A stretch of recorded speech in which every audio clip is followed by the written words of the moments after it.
Hello and welcome to the second part of this adding motion video tutorial. In the last part we showed you how to add motion blur to the background to create that panning effect, also cut out the image of the car and then blended it in with the new background. What we're now going to do is apply radial blur to the wheels, because at the moment they're a bit static and a bit of a giveaway that it's not actually a panning shot. And then we're going to use the clone tool just to take out a few of the errors within the picture, which we can see here, which have basically been created by blurring the original layer.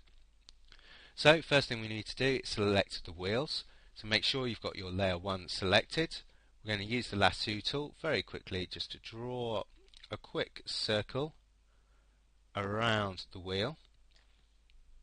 And then if we go up to filter, blur and radial blur, going to take the amount to about 40, make sure our blur method is at spin, and we're going to have quality at best, and click OK.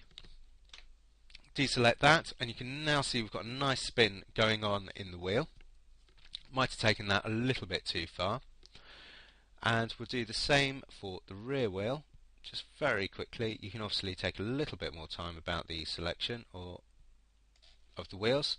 And again, we just want to apply the same blur onto the back wheel.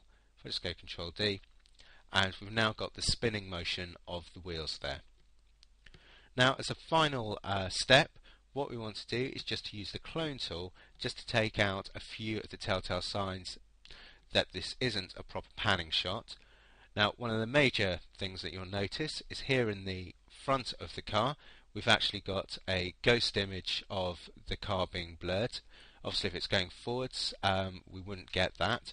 So if we pick the clone tool, select back on our background copy layer, just hold down Alt and select an area of the panning just before the car, and then what we can do is just use that to very quickly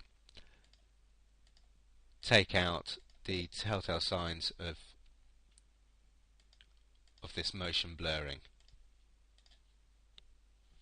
And again we'll see other bits and pieces around the image, and all we need to do is just again use the clone tool just to take those out.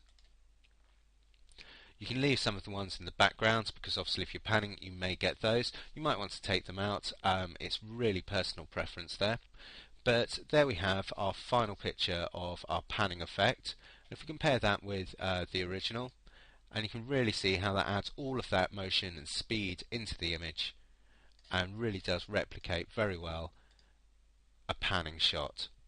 Okay, to finish that off, all we need to do is flatten down the image. So if we go up to our layer options, click once, choose flatten image, and that flattens all of those adjustment layers and duplicate layers down into the final picture.